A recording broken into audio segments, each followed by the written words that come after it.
I make an opening statement? Please do. I'll mention the date. Go ahead. Oh, start now? Oh, okay. This is February the 20th, 1997. This is Al Miller. I'm at the home of Jeannie and Steve Kuttner. I am doing this under protest and duress and under penalty of blackmail by my daughter. But I will try and do the best I can, so here goes.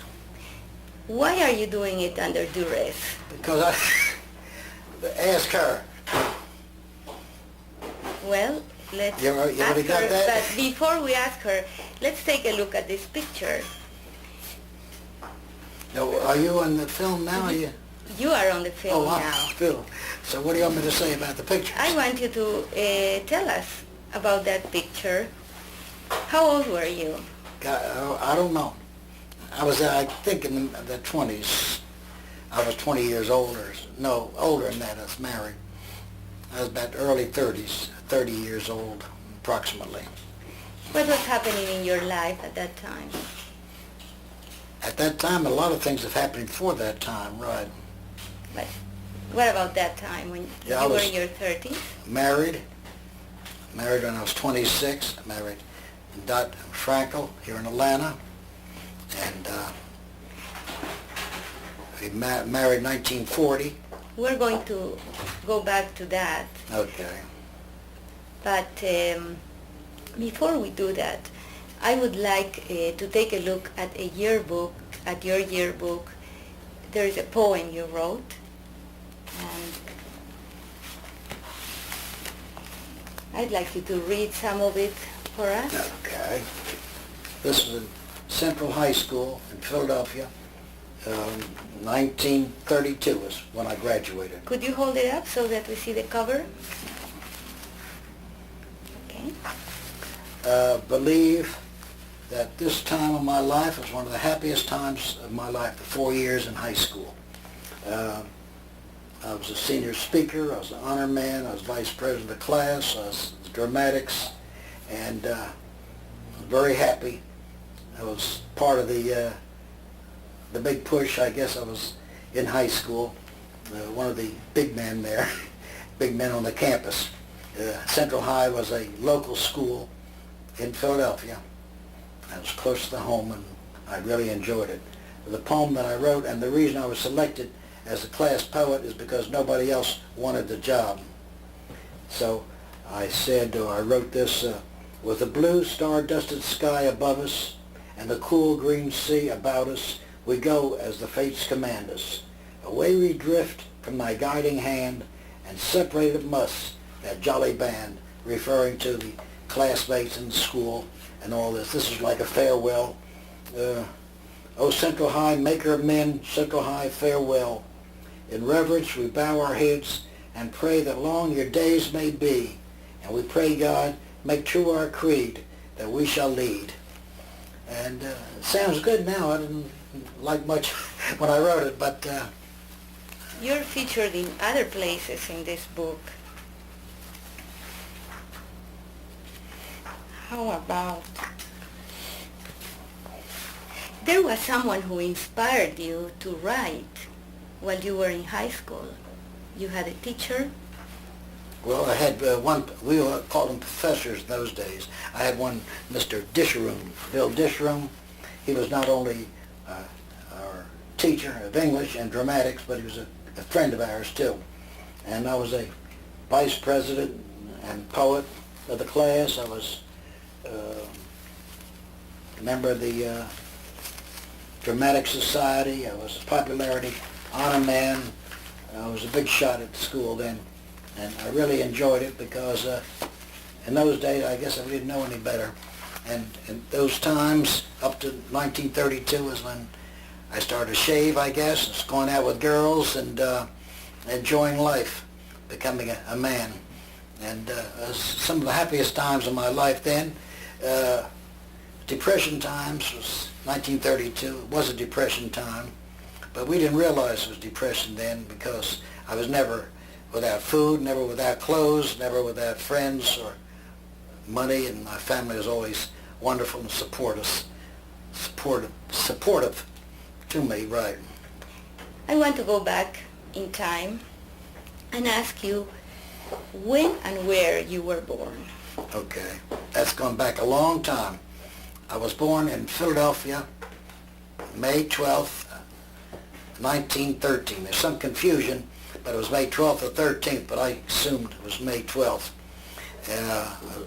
I don't know whether, I think I was born at where we lived. I don't think I was born in the hospital then. There weren't too many births in the hospitals.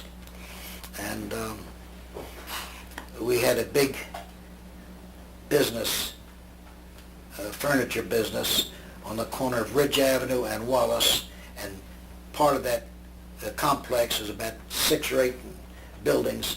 We had our home there, and it was very comfortable, very nice, and that's where I was brought up, went to school there and whatever.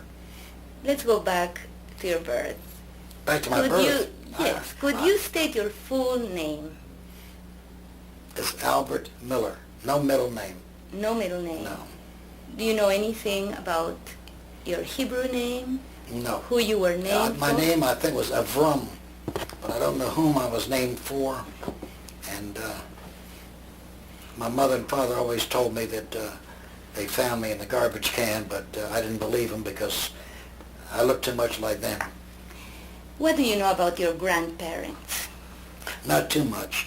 They were much older at that time, and we were not that close with them, except my father's mother and father. They had a big men's clothing shop in Philadelphia, and we used to go there for Seder dinners and family dinners, and my grandfather was like the patriarch of the family, and everybody bowed down and catered to him. His name was Victor. Nice guy, real nice. My grandmother, Esther, was real little tiny.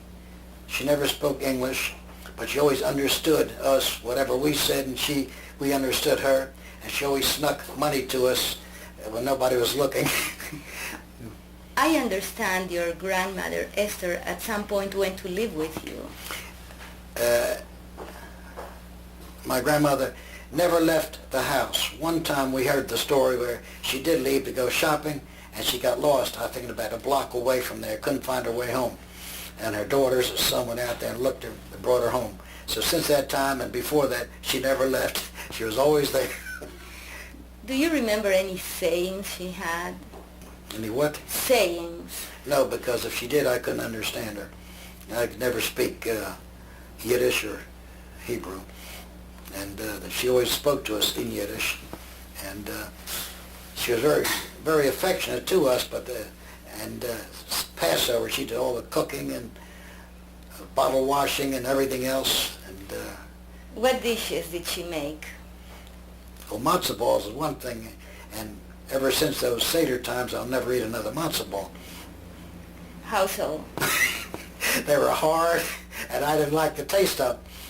So I'm about the only Jewish man in creation that doesn't like matzo balls. Let's imagine you are sitting at that Seder table. Who's around it? The whole family with my father had 3 brothers and 2 sisters, or 3 sisters, and their kids, and it was a big, big affair, and we always used to sort of rush my grandfather, hurry up, let's eat, because he kept talking and talking through the services. But it wasn't that strict. Everybody's walking around playing and talking, and this was upstairs over the clothing store. And the younger kids used to go downstairs and play among the suits and the shirts. And when he hid the matzah, it was upstairs because he couldn't go downstairs. He didn't want to climb the steps. So we found the matzah, and I think we got a quarter for it, or $1, whatever. Who were the kids? Well, my brother and sister, of course. Then I had a lot of cousins whose names I don't remember. Because we weren't that close with them growing up, because everybody grew up so fast. Do you know where they came from in Europe? No, I know it was in Russia or Poland all we know is the old country. And if I had known that you were going to ask me those questions, I would have asked them questions a long time ago about their dates of birth and where they came from. But you didn't tell me that those days that you didn't tell me you wanted to know. So we didn't know. I know my mother was born in Fall River, Massachusetts. My father was brought over as a little kid, I think. It's either in Poland or some part of the world. Now, at the time when your grandmother was living with you... My grandmother never lived with she us. She didn't? No. Okay. What about your Aunt Annie? She lived with my grandfather in the clothing store. They had a big upstairs, 4 or 5 bedrooms, and my brother-in-law, Mike Silver, who married my sister, every time he came there, he called her Galoshes Annie because she had big, funny-looking shoes, and that name stuck with her because Mike Silver was a great guy, and he steered us right. There is an anecdote also about you coming up with your wife Dorothy. Well, after I moved down south and came back for a honeymoon, we drove. There was two Thanksgivings that year.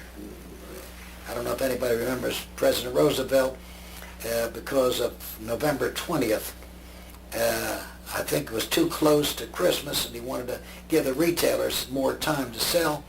So they had a Thanksgiving on November 20th and also on the 27th. So in Atlanta, November 20th, we celebrated, and that's when we got married, Dorothy and I.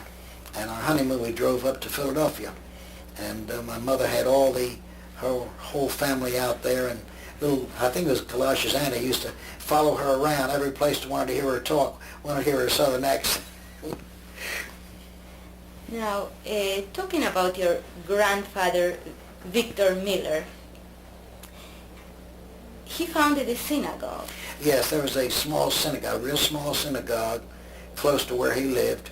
And in that time, there was quite a few Jewish families, Jewish older men there. And he founded a synagogue there, and I think I went there one time. My brother was bar mitzvahed there.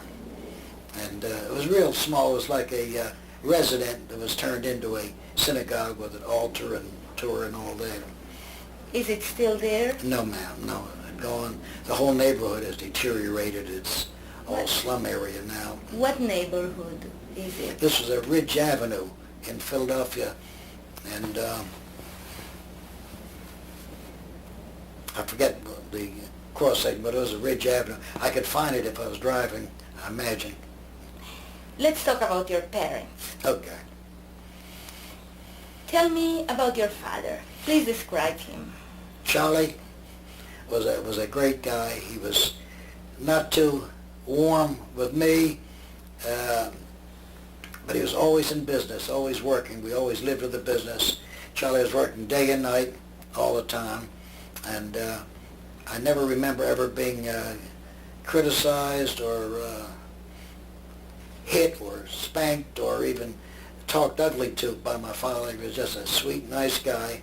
He was very, very honest in his business, had a lot of integrity, and he was really a nice guy. And what was his business? We had a big furniture store and also a storage house. Keystone Storage was the name of the storage house, and I think it was Keystone Storage Furniture. And he did a big business there. We had, I remember as kids, we used to play around in the carpet room and upstairs with the second floor. They had living room sets and bedroom, and he was a real good businessman until we sold the whole property, sold it for a good sum. He thought it was going to be great. He went around looking for other business, soft drinks or storage, whatever. And finally, as time goes, the mortgage was not paid for, which we planned to live on. So therefore, we had to take back the building. And by that time, when the building was, it was still a big building, but it was just too big. We had to cut it off half of it, put furniture in there, and Daddy was always working day and night. What was his full name? Charles Miller. Did they call him in any other way? Charlie. Charlie. Right. My mother called him other names when they got mad at him, but we won't repeat that. But my mother was always in the business with him, and when he was out buying furniture, delivering or just something, she was in the store minding it. Could you describe his looks? Describe my what? Your father, what did he look like? Well, he looked like my brother, or he looked like me. He was short and stocky. He was always heavy and short and never sick until he got later in the years, later in his old age. But he was always very healthy, and he was always on the go, moving around. How did he die? I don't know. I was down south married, and I think he had either pneumonia or heart condition. At those days, it must have been about 30 years ago, and he passed away. And I came up north for the funeral. What about your mother? Let's talk about her. Okay. Annie was a go-getter. She didn't like to sit home and watch the store and raise the kids. She wanted to go out with her sisters. She and her sisters are very, very close. And they had lunch or they went shopping almost every other day and went to the movies. And she's a good, fairly good cook. Not too. I didn't know that till after I left, ate somebody else's cooking. But she always had a good meal on the table for us. What did she make? Because her great thing was meatloaf with little eggs inside the meatloaf. Then she made a great soup and turkey, and we always ate real well. We always had a car. We always dressed well. I didn't know about depression until I wanted to go to college, and all the money from business was gone. Yeah. Do you describe your mother's appearance? We used to call her Mrs. 5x5. She was short and stocky, very outgoing. She always spoke with a New England accent, always with a broad A from her early childhood. You said she was born in Massachusetts. Yeah, Fall River, Massachusetts. And she used to tell us she had to go to Catholic school because that was the only school that was in that neighborhood. But what was her maiden name? Anna Radis, R-A-D-I-S. Do you know how they met? No, I have no idea. See, if I told you before, if you were going to ask me these questions, I would have asked them. Let's stop and take a look at their picture. Okay. Every time I look at that picture, I always think of how they were very close. They worked with each other 24 hours a day, which was good or not good. But they were very compatible, and they took care of each other.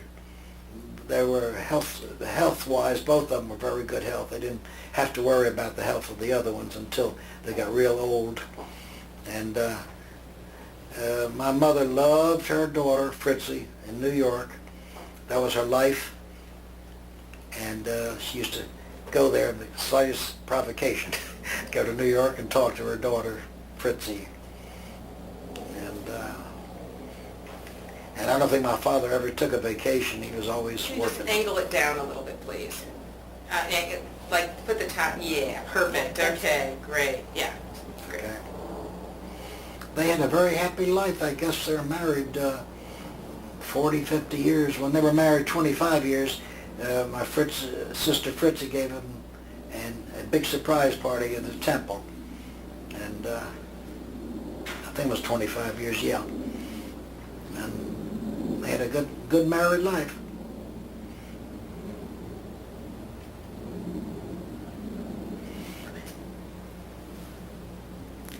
You can put it down. Okay. Go ahead. Could you describe for me the house where you grew up? Well, it was a house on Ridge Avenue which is not the nicest part of town. It's close to downtown. It was part of the complex that we owned, or my father owned. It was 3 stories. We all, of course, the dining room and the living room and the kitchen was downstairs, and upstairs were the bedrooms and the bathrooms. And it was very comfortable. And of course, I didn't know any better those days. That was the nice house. My brother and I lived, we had a big room up in the attic. And because it was a big room, that's what we both loved it, and hung our heads out the window and yelled, and we had a nice time. You mentioned your brother. How many children were there in the family? I'm one of them. Yeah, 3 of us. My brother, sister, and me. I was the baby, or I am the baby. And what are their names? My sister Fritzie died about 2 years ago, and my brother Leonard is still living, thank God, in Atlantic City. He's about 85 or 86 years old, and she was about 89 years old, so come from a family of long livers. We got short eyesight, but long livers. Could you describe them a little more in detail? Well, Fritzie was very, very outgoing. When she was a kid, she was in high school, and she was in dramatic society and danced and sang, and she had oodles of boyfriends, and the whole family was centered around Fritzie. And she became a school teacher. She worked in school, and she married this great guy, Mike Silver. He's one of the finest men I've ever met in my life. Wonderful. And he was an artist. And they lived in Philadelphia for a while. And then his business, he was a painter, an artist, centered around New York. He had to go to New York almost every other day. So they finally moved to New York in Greenwich Village. And this was the greatest thing. We used to visit him and walk around Greenwich Village. And she was the highlight of our whole family, really. And he was, too. When you say we used to visit, Pardon me? when you say we used to visit, My mother, father, and me. Yeah, because my brother was already married, and he had his own surroundings. But we used to go on the train Sunday morning, take a train over there, and we loved the trains going to New York because my father always loved to read the newspapers, and he always picked up the New York Times in the train after everybody left. So Mike used to kid him about that. But every Sunday morning, my father went through all the newspapers, the Philadelphia paper, the New York Times. He read it from cover to cover. And we enjoyed going to New York about once every 2 or 3 weeks. And it was it was different days then. We didn't mind going on the train and taking the subway to their house or walk wherever it was and come back that evening. It was a real pleasant day. My brother got married at an early age. He didn't quite finish high school, but he had to get married, and didn't have to get married. I mean, they got married, and they had their own little house, and he worked hard. He was a real hard worker. And they started to have their own family. They had a daughter and a son, whom I see quite frequently, and contact with them, and talk to my brother every week. And I would go and visit him, but he had a bad back, and his wife she's also 82 or 83. And they live in Atlantic City and have a wonderful time. We're a very close family. We've never had fights when we were kids. Never had fights. Never had jealousies or anything like that. We were just brought up in a nice, happy home. are you a person who has fights? No, but I know a lot of our friends. No, I'm a lover. I'm not a fighter. What No. do you mean when you say I'm a lover? I mean, I'm not a fighter. I like people, and I don't fight with them.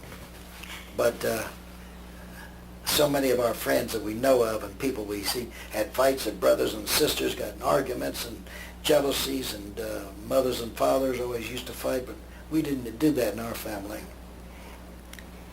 Let's go back to the past once again. Back to my past. Yes. I'm living yes. in my past, right. Grade school. Where did you go? I went to a school when I lived in Philadelphia called the School of Observation and Practice. It was a school where it was almost like a private school, but it was in my neighborhood, where the teachers, the potential teachers, learned, and they used to practice on the kids. That's why they called it. We had regular teachers, but we had these substitute or student teachers. And it was a very good school.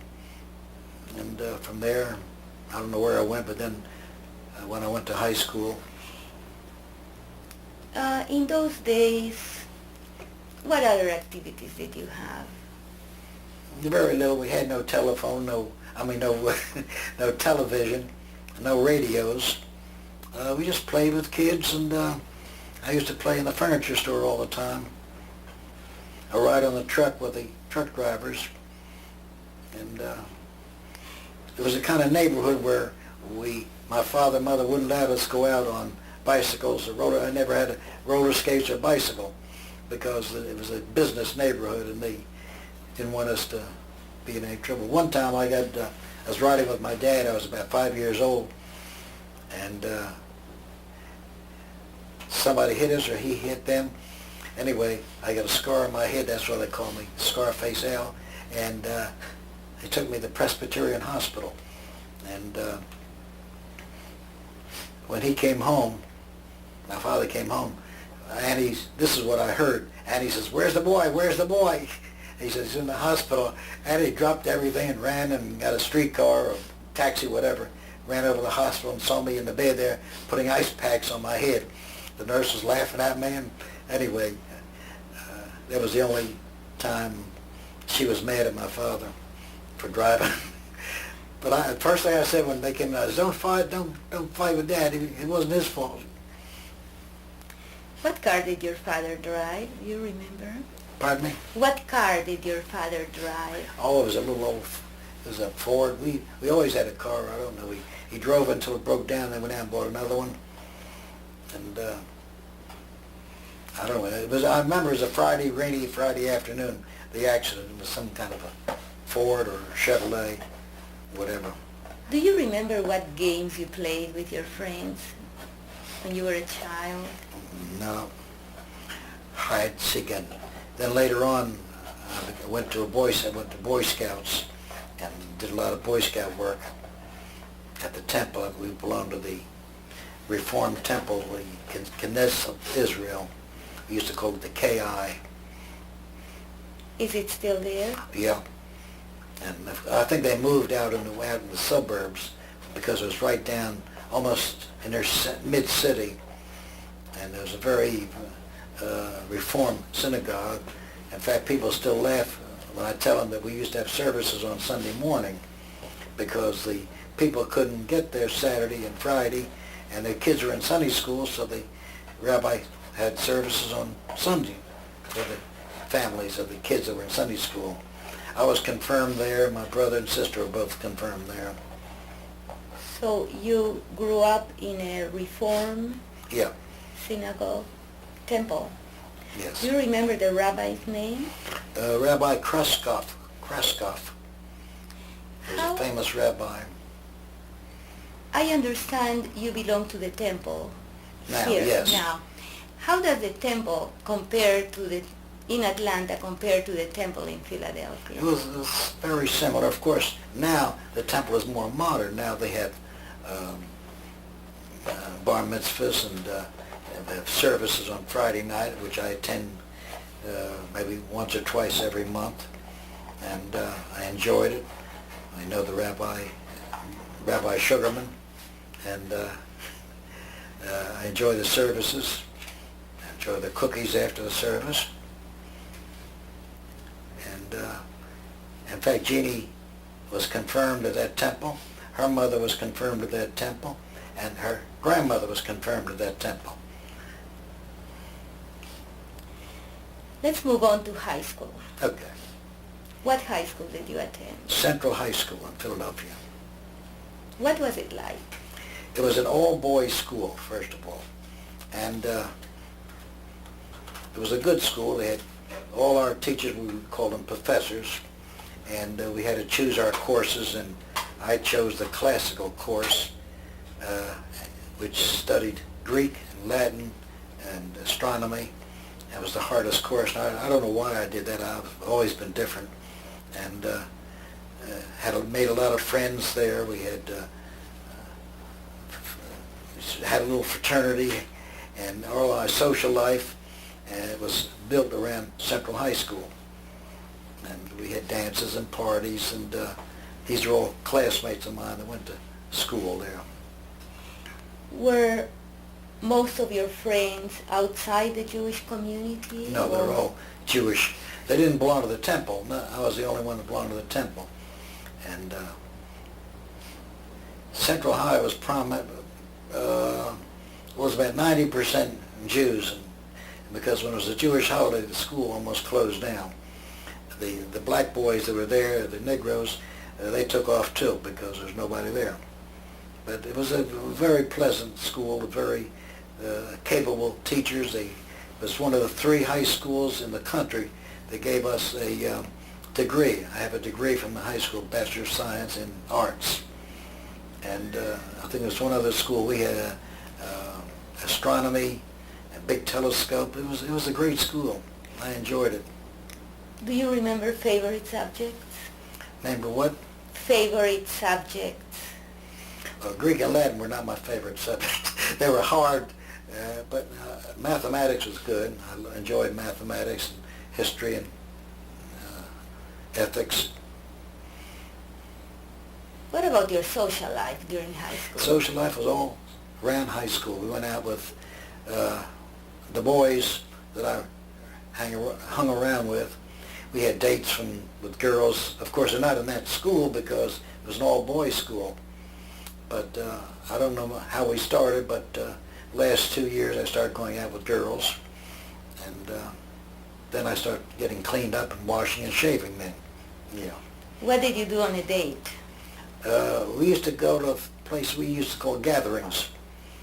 And this was 3 or 4 girls got together and called up 3 or 4 boys and went to their house. Sang or danced, and they served refreshments, and that was it.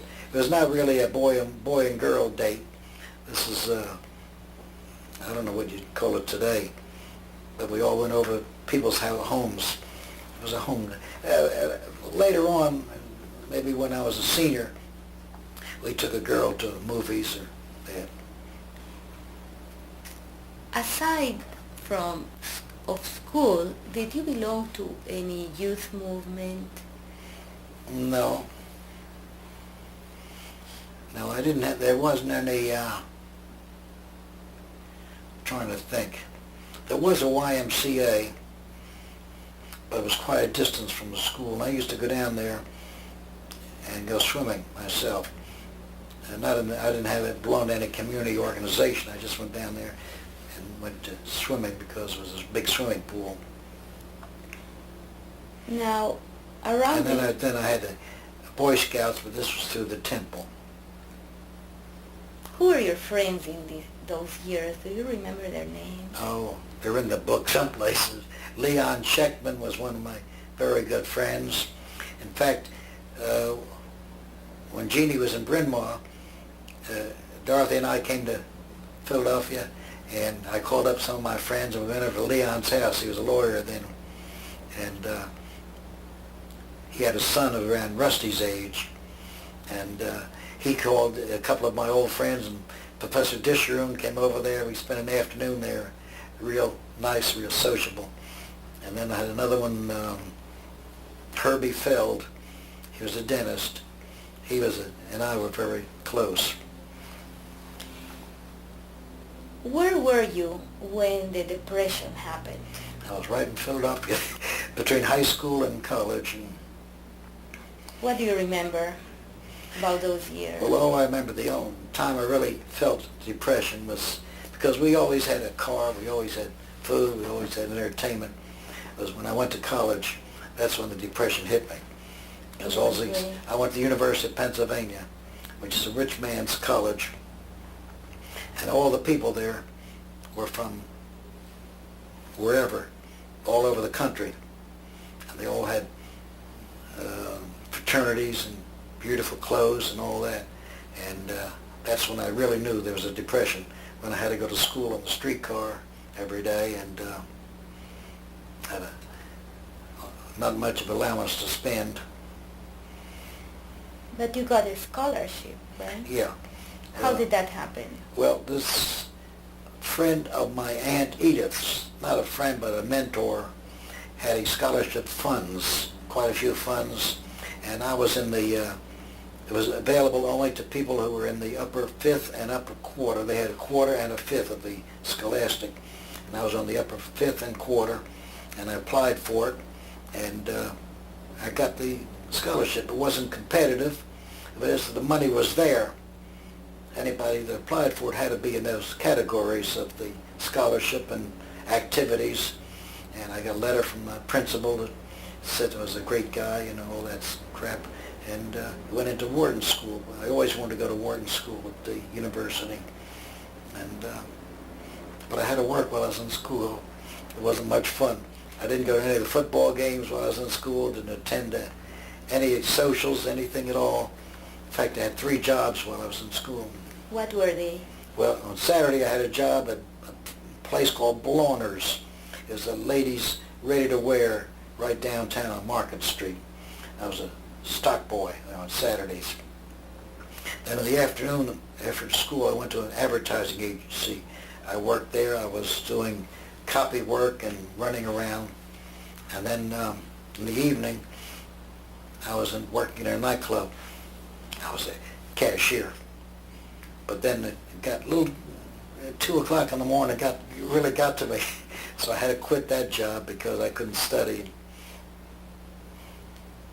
Did you decide early on that you wanted to go to Wharton? Yes. How? How so? A Wharton School is famous. Well, first of all, University of Pennsylvania is famous. And it's, maybe I was a snob, but anyway, in high school, any of the guys that got to college usually went to Temple or Drexel or some smaller colleges are less expensive. And I wanted to go to the University of Pennsylvania because that was well-known, one of the Ivy League schools, and I wanted the prestigious fact of going to University of Pennsylvania. And Wharton School is always famous as a school of economics and business. And I just wanted to go there all my life, or up to then, and I went there. And I was lucky. I didn't, there for 4 years, and I didn't flunk any courses, even though I should have, because I didn't do too much work. I couldn't do it. Did you have a social life? No, no social life whatsoever. I saw some of the boys I went to high school with occasionally, but they also had their own activities from wherever they were. But my social life was nil while I was in college. My 4 years in college was a drag. It was not pleasurable. Where did you live while you were in college? I lived at home on Ridge Avenue in the furniture store. Was that common to live at home if the school was closed in those days? Well, the few people that we called them commuters lived at home. None of the boys had their own apartments. None of them were fraternity, the fellows that I knew. Anybody that lived in Philadelphia just went to school there. What happened after high school? After where? High school. Forgive me, after college. Well, the day I graduated, my Aunt Edith and my mother and I think Fritzie came in for graduation, and we had lunch. Then I went to work at Blauner's that afternoon. And I said, well, I don't like this. Being a University of Pennsylvania graduate, I want something better. So next week I went to New York looking for a job. I stayed at Fritzie's house. She put me up. She was very good to me, very good. And I looked around, walked the streets, 1932, for about 2 months until I found this job at Blauner's, at Lerner's, working in the office. They call it merchandising, selecting merchandise to go to the various stores. And I finally got a good job, a good pay. My salary was $18 a week there, and I was lucky. And you said this was what year? 33, I believe. I graduated 32, 33, right. How long did you stay there? Well, Labor Day in New York was a holiday. Everything was closed. So I went to Philadelphia for the weekend. And while I was there, I said, well, I'm going down to Gimbel Brothers, a big department store in Philadelphia. And I looked for a job there. And there was a job opening as an assistant buyer in the ladies' sportswear. And the merchandise manager, Mr. Stecker, I imagine was impressed with me. I was impressed with them because he asked me one question. He says, where do you want to be 10 years from now? I said, I want to sit where you are, be at your seat. I think that got me the job. And also that I was willing to work for $18 a week there. I just wanted to get back to Philadelphia, something more than just the job I was doing at Lerner's. So I packed my bag, kissed my sister goodbye and thanked her and came to Philadelphia and worked at Gimbel Brothers. And I did a good job. I liked it. And they liked me. Until they consolidated some departments. I was in the ladies' active sportswear. That was riding goods and bathing suits. And they consolidated that with the blouse department. I had a lady, a wonderful buyer. She took me to New York 3 or 4 times, and in the bathing suits, she used to call me the crotch inspector because people came back with the bathing suits to return, and that's the first thing we had to check. We couldn't accept the return, so she called me the crotch inspector. But anyway, after the departments were consolidated, they wanted to give me another job in the men's department. I liked ladies ready to wear, so I went back to New York and met some of the people that were calling on me, some of the salesmen, some of the manufacturers. Finally, somebody told me about this opening in Montgomery, Alabama, where they wanted a buyer, ladies ready to wear. So I went there, and from New York, took the train, and I was there for about 6 months. It was a nice store. It was a small store called Montgomery Fair. Small compared to, a small town the first time I'd been there. And it was hot, and I wasn't used to that type of living. And in fact, I had a lot of difficulty understanding the people, having them understand me. 'Cause I had a Philadelphia accent, they had a real low Alabama accent. But we get along fine. When you say that type of living, how did you live in Montgomery? I mean, when I left Yeah. to get it was a real nice. I moved in, or I had a room in people's homes, and I moved in with Rabbi Blackschlager, who was the Reformed rabbi there, and he and I became good friends, played cards, and went to services. I really enjoyed it. He was a real nice guy. So I found out through the salesman, come back and forth, that there was an opening in Atlanta, a store called J.M. High, and Montgomery was really if any place needed, if the South was sick and they needed an enema, Montgomery would be the place to give it an enema. What do you mean? Well, it was the asshole of the South. Anyway, they're very... In what way? Well, they're very segregated. Montgomery, Alabama has been noted for that. The blacks couldn't ride on the elevator with you or whatever. And it was a small store, small, very provincial town. So when I got this offer in Atlanta, or if I heard at the opening, I wrote the boss a letter, and he wrote me back, come up for an interview on a Sunday, and I did. And the first time I came to Atlanta, I went to Lowwater Road, where he lived, and I saw the dogwoods in bloom, and I saw the azaleas in bloom. I said, forget Alabama, this is it. This is gorgeous, beautiful Atlanta, big town. So I gave him my 2 weeks notice in Montgomery and moved to Atlanta, and from then on my life started. And this was the year? 39. I came to Atlanta in 1939 because they had gone with the Wind celebration in Atlanta the same year I came in. I thought there was a celebration for me, but it was really Clark Gable. What are your memories of your arrival in Atlanta? Well, as I told you before, when I saw the dogwoods and the azaleas and the green trees and the beautiful homes on Low Water Road near Emory, I said, I love this. I want to stay in Atlanta for the rest of my life. And who were some of the people you met early on?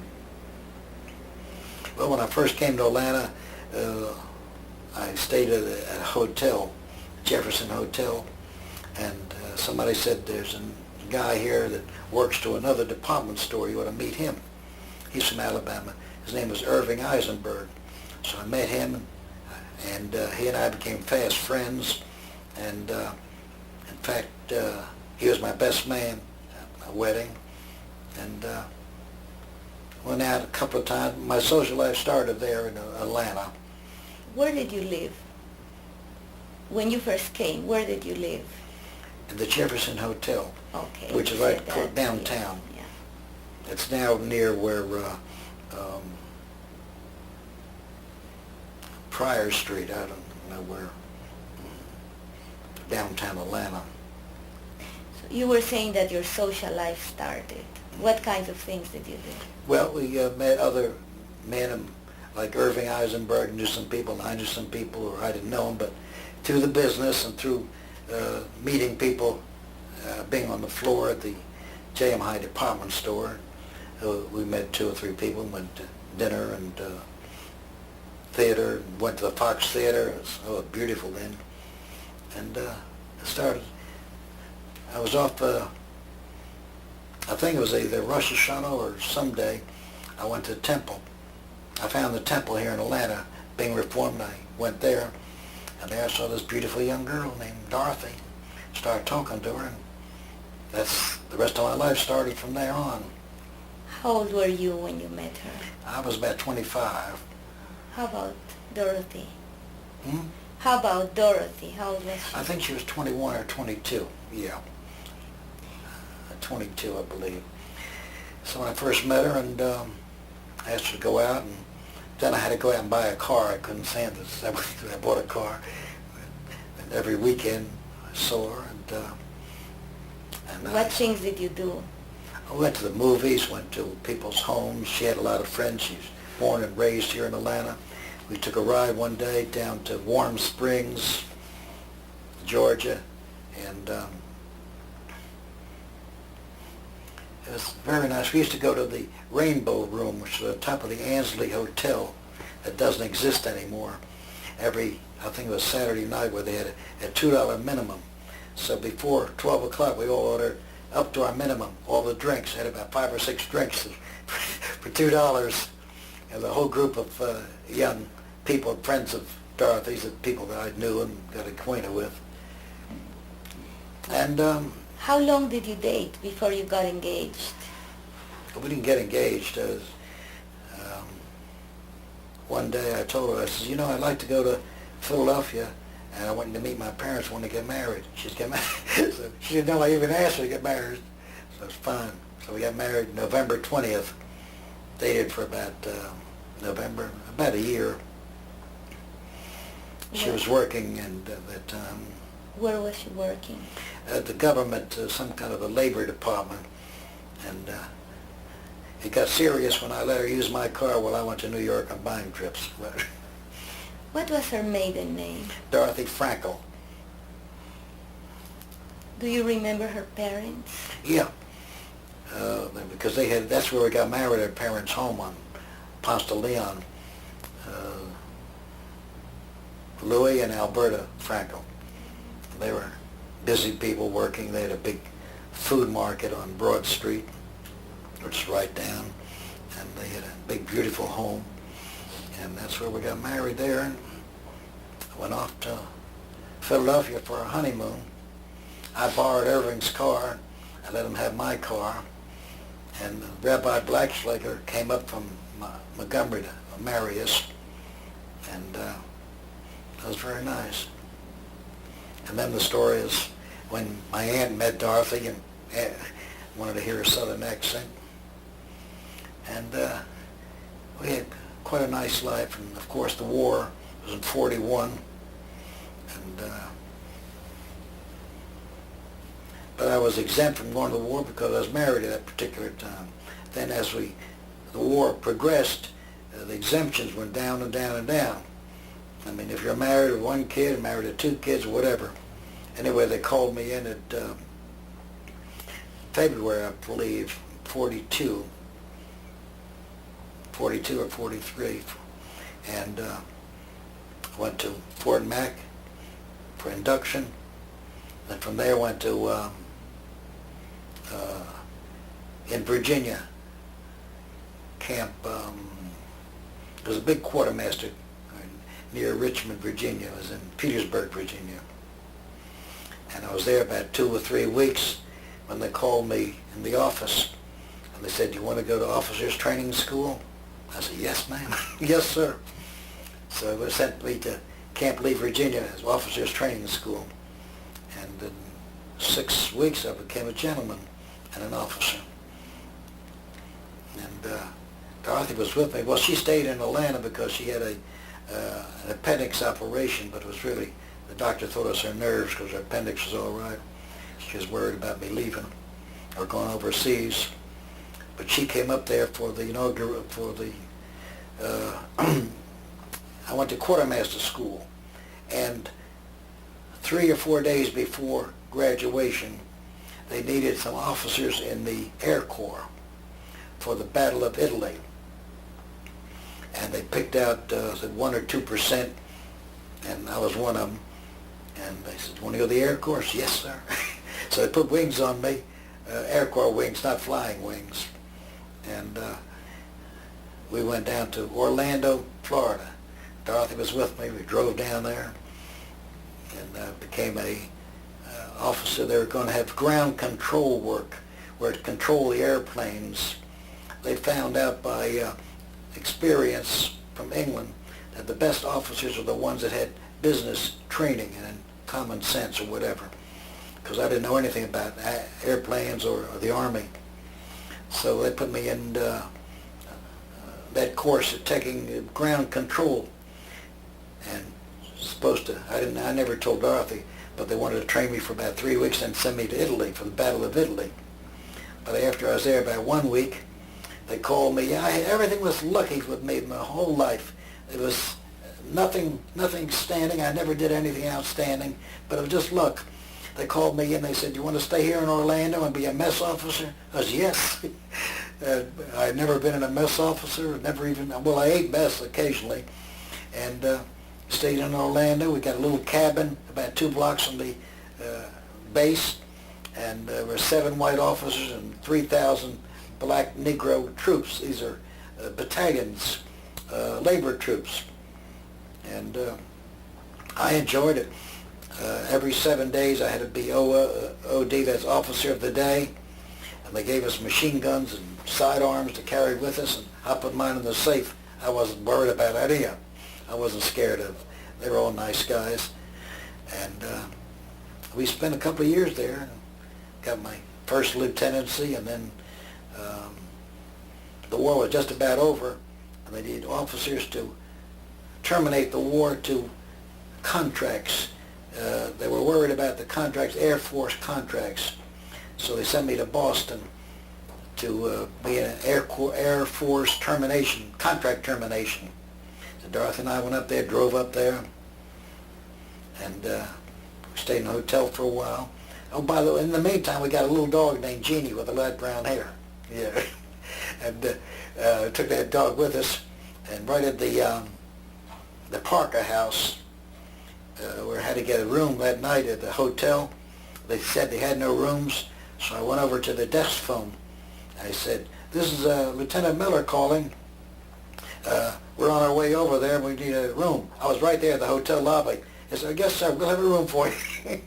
So I walked over to the desk, signed, got a room. In the meantime, Jeannie wee-weed all over the floor of the Parker Hotel, and Dorothy was really embarrassed.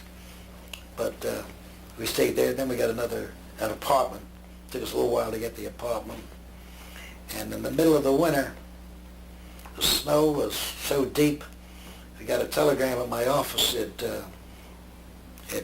Boston. I was working in an office, contract termination, getting contracts, try to close them up so there wouldn't be a depression after the war.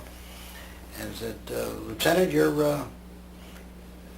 not Major, but General Bone wants you in Miami. Everybody looked at me, the snow was all over the place, and I had nothing to do with it. I didn't even know who the guy was. I was sure glad to go.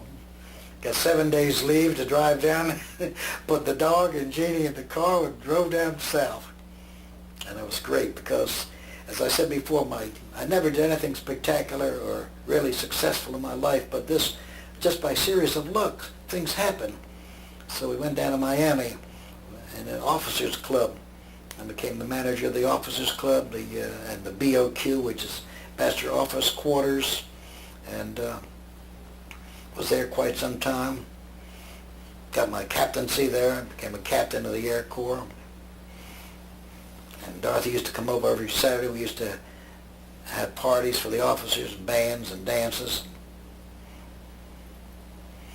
And then all of a sudden, the war was going to end. And so, fantastic. We were married 4 years as Dorothy, or she said to me, I don't know, she said to me, let's have children. You know. That was in February. Jeannie was born in September.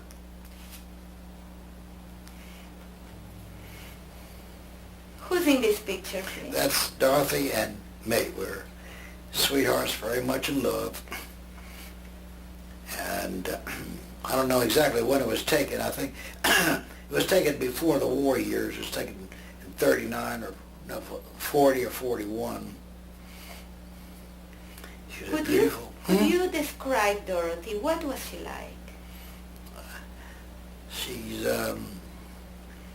she had dark hair and dark skin, but very vibrant, very outgoing, very intelligent, very warm, had a lot of friends.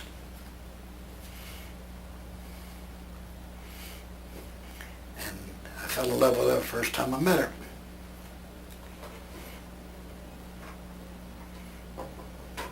Does anyone in the family look like her? Pardon me? Does anyone in the family look like her? Now, I don't know. I believe Suzanne, her niece, looks more like her than anybody else. You think so?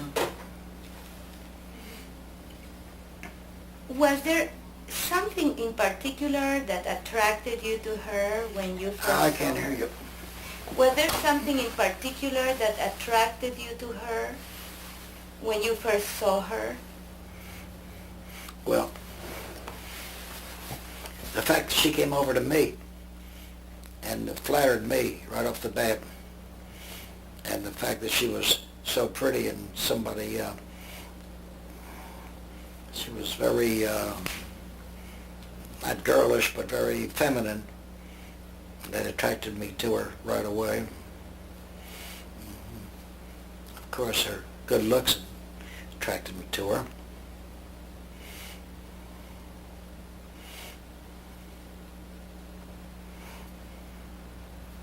You're wearing a uniform here. Could you tell us what this picture is? It depends on what time it was, whether I was a lieutenant or a captain, but it's a officer's uniform. I may have been casual clothes, then I may not be in full dress. But we had a lot of friends in the service and a lot of sociables, went out with a lot of people. We had visitors come to visit us, and when we lived in Orlando, Dorothy's father came down there for a week or so, and her brother, little Billy, came and visited us every summer while we're married, whether we were in Orlando or Miami. And I don't remember the exact time that was, but we were very healthy and very happy.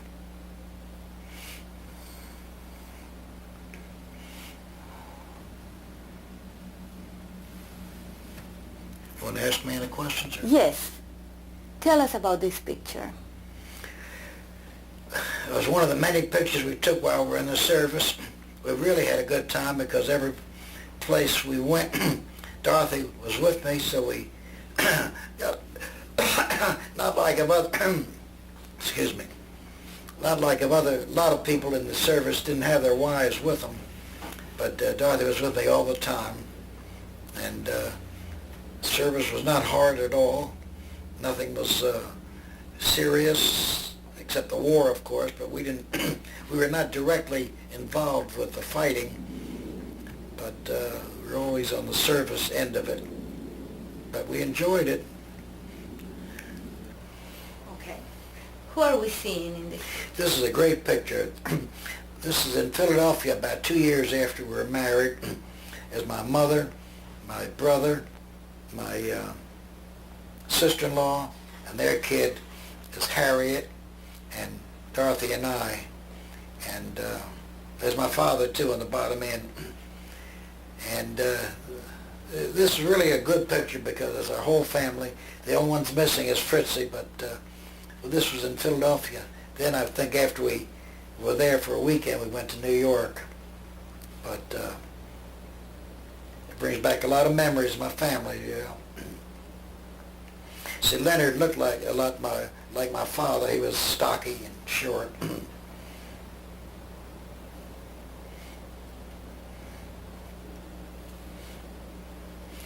This is my mother-in-law, Alberta, Dorothy's mother, and that's Jeannie. She was a teenager, and I believe we lived on Peachtree Battle then, and Alberta really loved that Jeannie. And Alberta always used to call me Mr. Miller. Not because I was older than she was, but it was just a sign of respect, I imagine, or she forgot my first name.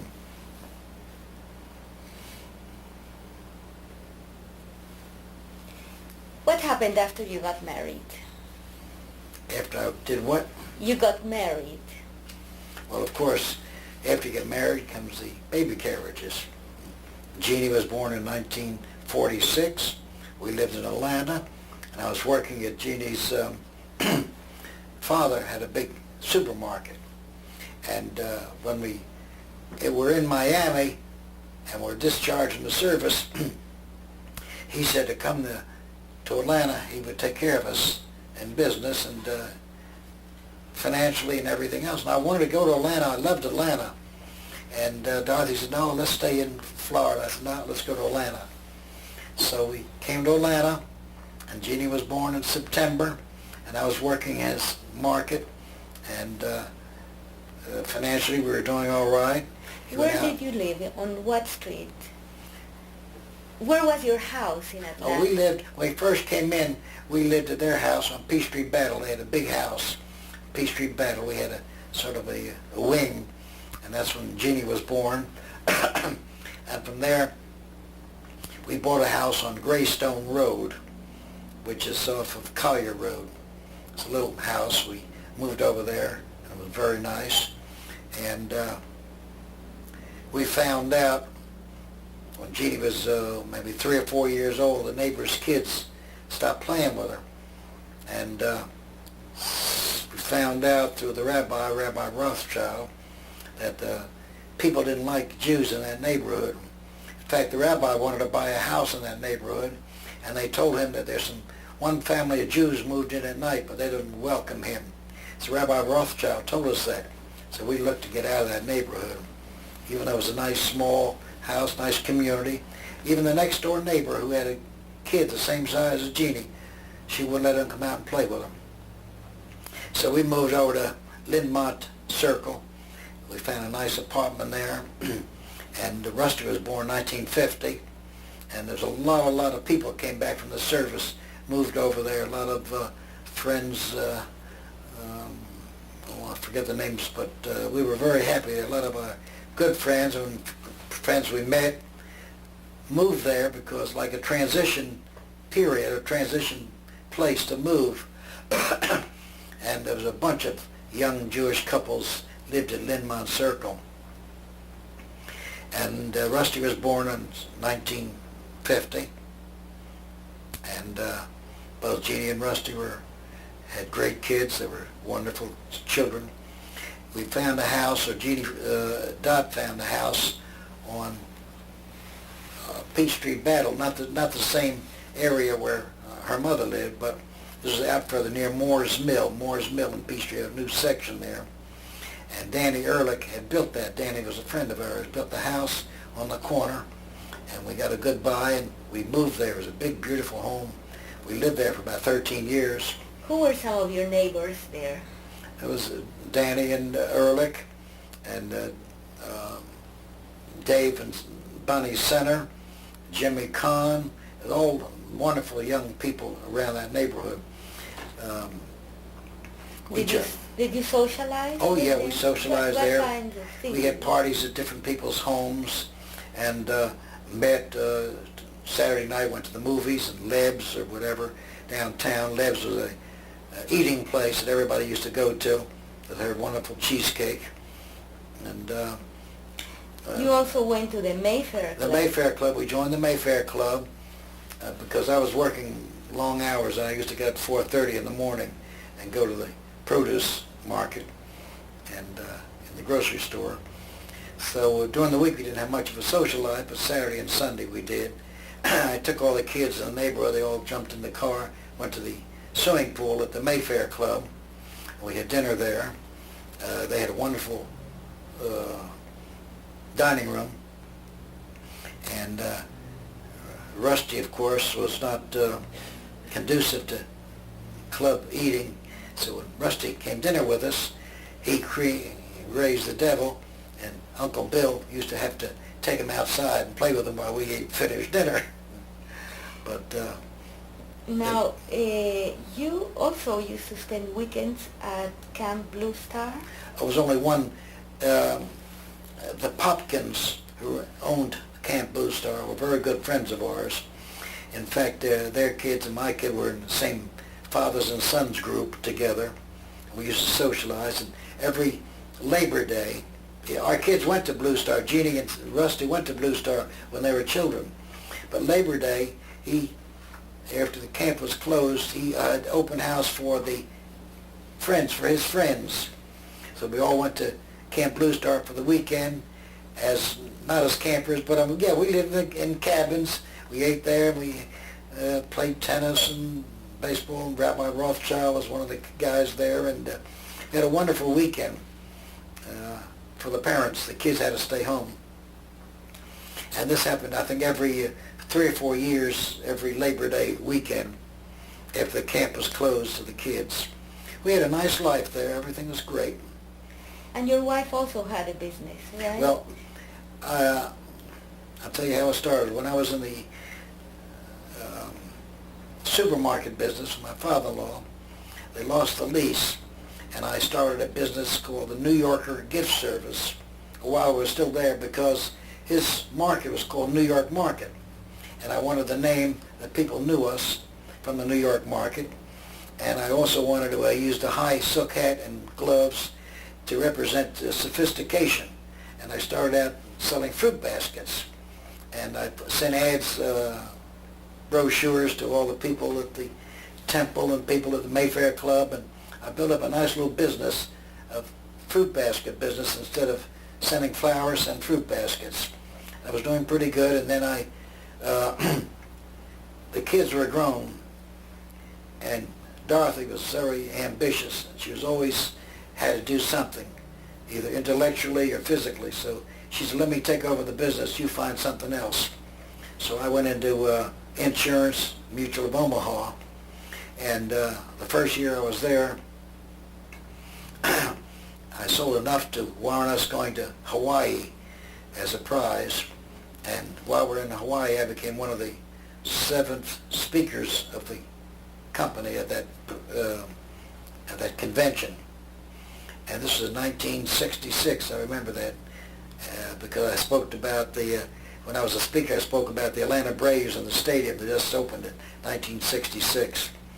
And this was great, but Dorothy started getting sick then. And in 1968, we went to England, the whole family, because Dorothy was was a fantastic person. She said, I know I'm going to die. She had cancer. And the kids are growing up. Jeannie and Rusty, I think Jeannie was in school and Rusty was graduating, whatever it is. Let's have a family trip. So we went to the CNS Bank and told them to arrange a 2-week or 3-week trip to England. They got all the tickets for us and everything else. The only problem is we had to pay for it, but we went to England, the 4 of us, and then we went to Scotland and went to Ireland. It was a wonderful trip, fantastic, really was, and a lot of fun in the meantime. One story is about we were allowed to get, in our package deal, they gave us a car, use of a car in London. So after the plane, we were all sleepy, and we got into the London airport, and I went to the desk, and the lady with her crisp British accent said, would you like an escort? I said, no, I got a map, and I think I'll find my way around. She said, no, you misunderstood me. I said, do you want an escort? So we finally went around. I found out the escort was the name of a car that she wanted to know if I wanted. So we got in the car, and Jeannie and Dorothy were in the back seat, Rusty and I were in the front, and I tried to get out of that airport. I went round and round and round. I had to drive on the wrong side of the street. It was horrendous. Jeannie was screaming, Dorothy was screaming, and Rusty was a dad, go this way, this way. We finally got out of the airport, and we found the hotel where we had the package deal. Through the map I found it, and they were having a African convention there. And we looked inside, and Dorothy said, I'm not staying at that place. So I found there's signs all over the place, rooming houses, and found a place with board and breakfast, 2 bedrooms and breakfast close by. I brought them all over, and we stayed there. We had a wonderful trip. Went to England, and then we went to Scotland, and went to Ireland, and then came back. And we really enjoyed it. I know Dorothy was hurting at that time. It was their first stages of cancer, but she wanted to go. We all went, and we enjoyed ourselves. This was 2 years before she passed. Well, yeah, because when she was first diagnosed as cancer, the doctor said she'll either have 5 days, 5 weeks, or 5 years. And this was just about 5 years when she passed away. So that was a big trip for the kids, and for us, the first time we've been to Europe. We all had to get passports, and I think they enjoyed it. Rusty got himself a haircut like the Beatles, got a bangs on there. He had a ball because they didn't mind him going into the pub with me and having a beer, and he was really, really something. I want to go back to the time when your children were little. Jeannie was born. She's the firstborn. Who's she named after? We didn't know, Dorothy and I were sitting there, we wanted a nice name. Who could we name it after? I had an aunt, my mother's sister, in Providence, Rhode Island, that had passed away, but my mother and her sisters, and we all loved her. She was a beautiful lady. So her name was Jean. So we named her Jean. And her middle name was Branna. My father-in-law, his mother was named Branna. So we named her Jean Branna Miller. And when she was little, we called her Jeannie, and when she's big, we still call her Jeannie. What thoughts come to your mind when you think about her as a little girl? Well, the first thought is when she was born, and I told Dorothy, you got a blue-eyed, blonde-haired baby. She didn't believe it. She said, no, she thought she might have a dark skin like she did and dark hair. And we were so thrilled with a blue-eyed, blonde baby. And we, of course, smothered her with love and affection. She was a wonderful kid, wonderful, never a dull moment when she ran, no. Never had problems with her. She was a great student. She took piano, and she became very, very good at piano, very expert. Loved it, and did lessons and practiced. But then also she went to Girl Scouts or club meetings and cheerleading. she had so many things to do, we had to put our foot down. You have to cut out some of the activities. She cut out the piano and the music, and she hasn't touched the piano since. But other things she was more interested in. Started going out with boys, and anyway, the kids were just a joy. Both of them were no problems. What about Rusty? Rusty, he was a real boy. And when we lived on Lindmont Circle, he had his own room, and he used to cry, bawl every night. We put him to bed. He didn't want to go to bed. And he used to throw up. And Jeannie says, "Oh, I can't sleep with that kid." And he used to throw up. We called his room the vomitorium. Yeah. But he got out of that in a hurry, and he was all boy. And Jeannie and him were very close. I remember one time we went to the school. Either Jeannie was in a play or she was in a piano recital. And Rusty was sitting down with Dorothy and I downstairs, and he jumped up. He said, that's my sister, pointing at her. And she was so embarrassed. But they got along great, and both wonderful kids. We thought we'd keep them for a while until they were ready to take care of us. But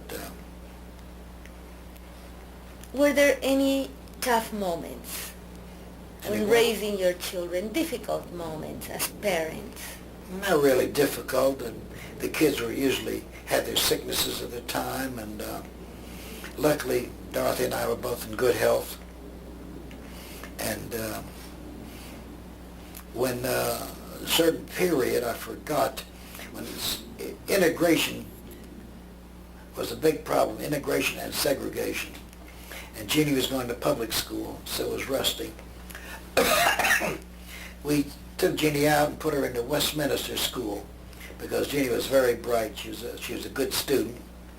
And we took Rusty and put him into Woodward Academy. And Jeannie loved Westminster. Rusty hated Academy, Woodward Academy. He didn't get home till 6, 7 o'clock at night. He had to drive up there. So he went back to public school. By that time, segregation and integration slowed down a little bit.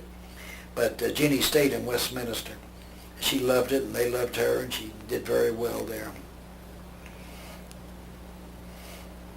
When you were raising your children, what kinds of values, what kinds of principles did you want them to learn from you? Well, most of them were raised by Dorothy. She was a wonderful mother, wonderful teacher. I was not a good father. I mean, I wasn't bad. We didn't hit the kids, but I didn't spend too much time taking them out except on the weekends. Of course, I was working hard, but today the fathers take their kids and take them out for the weekend or whatever. I went to camp, took Rusty to camp a couple of times, and we went on overnight hikes or fishing with a group, but I didn't feel like I was as good enough father that I wanted to be. I wanted to be a better father.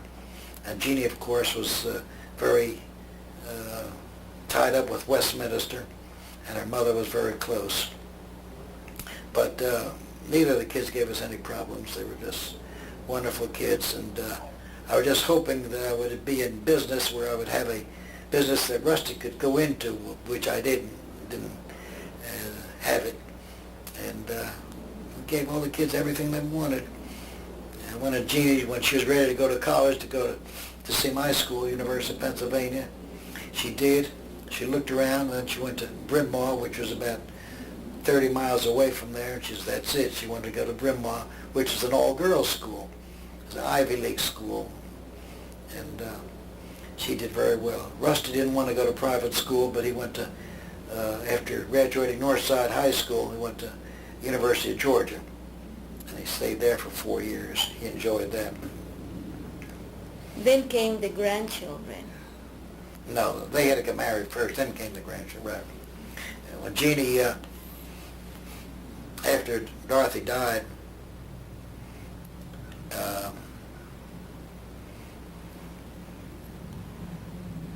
Jeannie married Steve Kuttner. I remember she brought him, we lived on Candy Place. This was in, anyway, we moved from Beachy Battle to an apartment there. And she brought him, she had a few days, she brought him home one night. He was a nice guy, good looking and all this and that. When he left, I said, Jeannie, what does he do for a living? She said, he's a doctor. I said, go get him, marry him, quick, hurry up. Jewish doctor, marry him. But anyway, we had a nice wedding for him. And I remember Dorothy was real sick, but she did all the work, did all the planning and everything else. And I remember that day that Rob was born. Steve was at a meeting, a doctor's meeting out of town, and I took her to the hospital. She stayed overnight with a friend of hers, her obstetrician, Herb Schessel. She spent the night with him. So he took her to the hospital the next morning, and the Crawford Long. And she called me. I went to the waiting room with her, or the prep room, or whatever. And I went back to work. I said, call me when my granddaughter is born. I knew it was going to be a little girl, just like Jeannie. So they called me and said, you got a grandson. And Steve, they kept the birth, slowed it down until Steve could come in. They notified him he was at a meeting in New England or New York someplace. And he came running in. He came in time for the boy to be born. And that was Rob. S. Robinson Cutner. Stevenson Robinson Cutner. And he was one great kid. How about your other grandchildren? David? Though David was 4 years later, David was adopted. Jeannie had so much love in her heart she had to have another child, and she couldn't have another child. So they adopted this little boy. And I remember when they went down to the courthouse, I was holding the kid, about 3 or 4 days old. I looked at him, was David, you're the luckiest kid in the world. And he has been, because Steve and Jeannie were just wonderful. They didn't deny him anything. They did everything they could to make him happy and make him grow. Both the boys now are fine gentlemen, and I think they're on the way to whatever they need to do with success. And Rusty, he went to University of Georgia, and then he also got a master's degree there. And he was on his own most of the time, because I was by myself. I was a pastor then and widower. He used to come in for the weekends, but he did real well for himself. Had his own apartment, and with another fellow, worked. And he went to Savannah to open up a photography shop. He was doing public relations work, and he met this girl over there, and they got married on New Year's Day here in Atlanta. And for a while they couldn't have any children. She had something wrong with her insides, but that was corrected.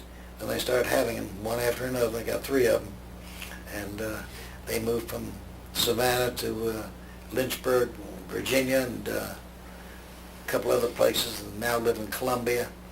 And they're very happy. He's got a good job. And my daughter-in-law is almost a registered nurse. She got 2 or 3 more exams. She went to school. She's very bright, and they got 3 wonderful kids. So I've been blessed all these years, not having accomplished much myself except with my children, my grandchildren. I feel so far my life's been a success that way. And I'm happy now at this age that I'm contented with them. I'm set. Jeannie found me a place to live where I wouldn't bother anybody and nobody would bother me. And Rusty calls me 3 or 4 times a week. Jeannie calls me every morning, except today she forgot. And I see every Tuesday night we have a regular family dinner at the Piccadilly, Jeannie and Steve and me. And Jeannie gets her 2 vegetables and Steve eats everything else that's left over. And we're very happy. I am. And I'm very satisfied with my life right now. Al, a few years after Dorothy's death, you met Annette. Right. Could you tell me about that? All right. 1974, this is about 3 or 4 years. I didn't go out. I was I really had a tough time, absolutely tough. Nobody knows it but me. And because I missed her and loved her, and I couldn't believe that she was dead. Anyway, gradually, some friends of mine called me. We went out. They introduced me to women, or went to singles clubs, or this or that. Finally, I went to this one lady's, right around the corner from here. She had about 4 or 5 single widows and 4 or 5 widowers. It was for Thanksgiving. She had us over there for a dinner and a get-together to meet everybody. And when I saw Annette, she had a black dress on with a long split in the dress, and that's what got me. That and the blonde hair. So I became interested, and we went out 3 or 4 years, and finally, where I lived on Roswell Road, they went up on the rent, so I said, well, I can't pay this high rent, I'm going to get married. So we moved over to her house. She had a house on Lenox Road, and we didn't stay there long because I wanted a place of our own. So we moved to a townhouse on Old Ivy and lived there about 20 years. What else can you tell me about Annette? Well, Annette we were a very happy life. We traveled a lot because the kids were already grown. We went to Europe 3 or 4 times, went to Hawaii, and Annette always told everybody that Al always took both his wives to Hawaii. So, and she had a sense of humor, and she was very, very friendly, had a lot of friends. She played cards and did a lot of shopping. She worked at the Red Cross for 28 years, and she did a good job with them. Finally got tired. After she got retired, we got retired. And we did a little traveling and socializing. And in our short period of marriage, of the 20 years we were married, she had 2 open heart surgeries. She had a tough life, but she was very supportive. She came through all right. She was happy. It was all over with, and she lived a very full life. And then she was very careful of herself. She had all kinds of doctors with her, her heart and her blood pressure, and she did a lot of shopping, had a lot of cosmetics, and took good care of herself. And one doctor found a spot on her lung, and this was just a little over a year ago. And went to another doctor he sent us to, and said that it's inoperable cancer in her lung. And she lived less than a year after that, and poor thing, she had a lot of problems, a lot of pain, and she passed away last March. And since she passed away, of course, Jeannie is my best friend, my mother, my daughter, my mother superior, and my attorney, and anything else. So, Who do we see here? who is that?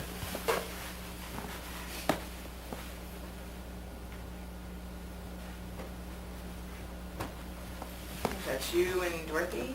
Yeah. It's Dorothy and Rusty. And that's before they're married. Push me something. Where do you want me to go? Who are we looking at here? That's Annette and me, and who's in the middle there? Some cute little boy. That must be David.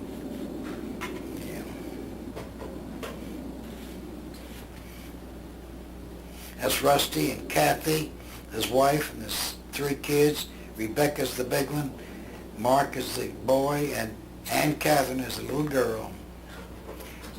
Ann Catherine was named after my mother, Ann, and her mother, Catherine. That's Annette, me, and Rob in the back, and David and the 3 kids, Rusty's kids, Mark, Rebecca, and Ann Catherine. It's all my own grandchildren. All my blood is in there. So proud of them.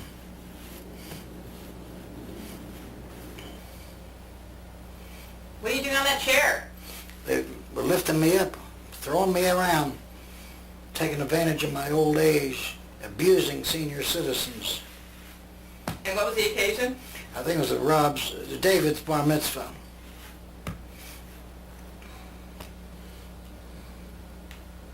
Who's in the picture, Al? This picture was taken right here in the backyard. One weekend, and Rusty brought his family in. There's Steve and Jeannie back here and the kids. And Rebecca wasn't born there yet. There's David.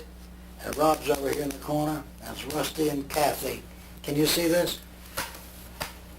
Now there's a dog there. Oh yeah, that's Ivy. Could you hold the picture down? Yeah, just down a little. Yeah, and just okay, great. You're fond of that dog. We love dogs. Jeannie's got so much love in her heart, she has to have 3 or 4 dogs to spread her love around. And I understand you come here to visit the dog? Every Saturday morning I have quality time with Jeannie's dog, with Katya. She and I sit on this couch and I talk to her about world politics and ethics and economics. In the meantime, she's ready for me to throw a tennis ball at her. You were also telling me that you take field trips with... Oh yeah, where I live now at the Renaissance, they have field trips scheduled almost every week on their big bus taking us out to the governor's mansion or the historical society, or we went to the High Museum to see the exhibit. I forgot the name of it. We went to another exhibit to see Rockwell's. So every week you have to sign up if you want to go, and they have various groups going. They even have, we went to the Symphony Orchestra about a couple of weeks ago, and they, every Friday, if I want to, they take me to temple, anybody that wants to go. Every Saturday, if anybody wants to go to the synagogue, we take them there. It's the AA, of course. And Sunday, if they want to go to church, they can take them there. So sometimes I like to do it all 3 and cover my bases. But I usually just go to the temple because the temple has better cookies than the other place. Al, you're holding a picture of all the people you love. Can we close with a message for them? Well, these are not all people I love, but I love everybody that's in there. Well, all I can tell you is my life has not been spectacular or successful except with my kids. And that's all full of love. I mean, my family and my children and my grandchildren. I think the only thing I could tell them or leave them, because they may not see this film more than once, anybody, is to love each other and love themselves and love their country and be good people. That's it. Thank you. 30 and out. What did you think of this experience? Do what? What did you think of this experience, talking about your life? My life? What do I think of my life? Of the experience of talking about Oh, I think I've had great experiences, but nothing spectacular, nothing dynamic. There's no volcanoes exploding or people getting shot, or I didn't kill anybody, but life was just quiet and went on. And how do you feel about talking about it? Oh, I don't Are we mind fun? talking about it. I have no regrets really of anything I've done. I'd like to have done other things, better things, but I've never really done anything that I regret or hurt anybody that I regret doing. And I just appreciate what everybody's doing for me and for the affection and for the love they have for me and the respect. That is the greatest thing anybody could ever have. And I enjoy that. And being a sound body, almost, with 1 bad eye and 2 bad legs, and sound mind, which is questionable, I now say adios, farewell, I love you.